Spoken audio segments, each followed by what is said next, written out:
I mean, this is sort of fascinating. I mean, I think it's quite clear that Harris has made I want to say she made a pivot to the center, but she really never had to pivot because she did not run in a primary, as it were.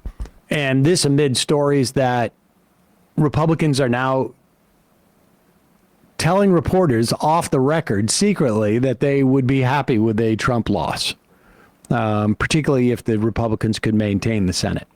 And especially that way they could keep Harris from doing anything and the party could just move on, because it's getting increasingly difficult, I think, for some of these Republicans. Now, again, just because some Republican leaders don't want Donald Trump to win doesn't mean that he won't.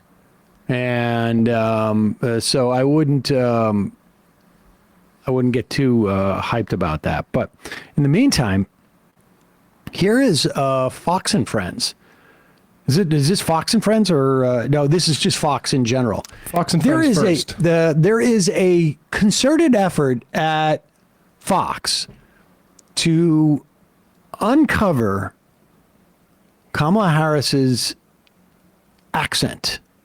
They seem to have a real issue with her accent. Now, those of us who were following this stuff back in 2008 when Barack Obama ran, remember all of this. It is exactly the same stuff.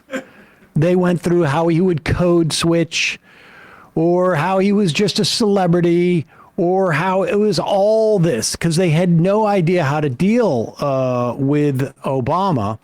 And, at that time they'd still have people marching around carrying monkeys, stuffed monkeys, and they would say that he was a Kenyan socialist and that he wasn't, false birth certificate. They can't do that this time around, and so they're running out of stuff. And this is what they've come up with. Mediate put this together. So, David, we want to ask you about this clip of Kamala Harris from yesterday. She's making a speech in Detroit, and it's getting a lot of attention because some people are accusing her of using an accent we've never heard her use before. Listen to this. You better thank a union member for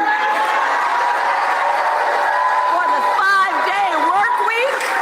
You better thank a union member for sick leave. You better thank a union member for paid leave. You better thank a union member for vacation time. So she made that exact same speech in Pennsylvania a few hours later and did not sound like that. So what do you think about this? Should we be focusing on it? Yeah, you know what? Focus on it to examine or to at least see the fakery. She was in Georgia a week ago, and suddenly she had a Georgia accent. She goes from one to the other. Pause it for a second. Now, what really sort of I find interesting is, it wasn't a Michigan accent that she was putting on there. She was just getting into the moment, I guess. And I mean, it was in Detroit. She wasn't putting on a Michigan accent. No. Better. A week ago, and suddenly she had a Georgia accent. She goes from one to the other. I flew yesterday, Carly. As I crossed each state, heading from New York back to Florida, my accent changed. I'm telling you, I had the Carolina accent. Minutes later, South Carolina. Good then stuff. I was over Georgia. I mean, come on. I was going all over the place. I turned redneck at one point. I think I got that one in there, too. David. There she is in Detroit. She changed her accent when she was there in Detroit. This is a different she one. Was speaking to different a group, clip from Fox. Has that similar accent, and so she did the same. Just her hugging people. Did the same speech in another town with a different accent. So this is the headline on Politico. It says Harris puts her Biden balancing act on display in Pennsylvania. They were in Pittsburgh, and that's what she has to do here.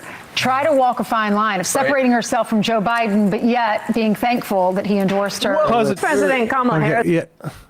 They could have played the clip, but they showed a print headline. Yeah, you're a video medium, audio-visual medium. Let's compare them. Well, they could compare the accent, but also at one point, if she's going around and able to emulate a Georgia accent in Georgia, and a Michigan accent in Detroit, a Pennsylvania accent in Pittsburgh, I think we can start giving up some credit here where credit is due. That is actually pretty amazingly impressive. She can even do Pennsatucky versus a Philly accent. Yeah. It's really impressive. Go ahead.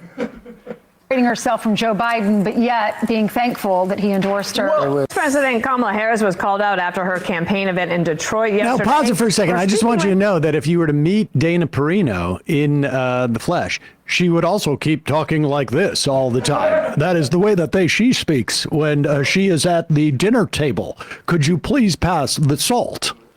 Go ahead. President Kamala Harris was called out after her campaign event in Detroit yesterday for speaking with an accent that critics are panning as cringeworthy. Judge for yourself. Watch. You better thank a union member for the 5-day work week. You better thank a union member for sick leave. You better thank a union member for paid leave. You better thank a union member for vacation time. I mean, I don't know. The crowd seemed to like it.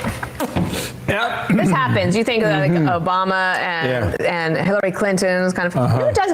Trump doesn't really do this. No. His accent is New York, no matter where he goes. He is who he is. You're right. Indeed. So the former Speaker of the House. It's all part of their plan to, make it seem like she's a secret Manchurian candidate. Where did we hear that before? Oh, but just in case you think like, oh, that's just the lackeys back at the Home Office. Here's Nepotism Ducey. What's his first name?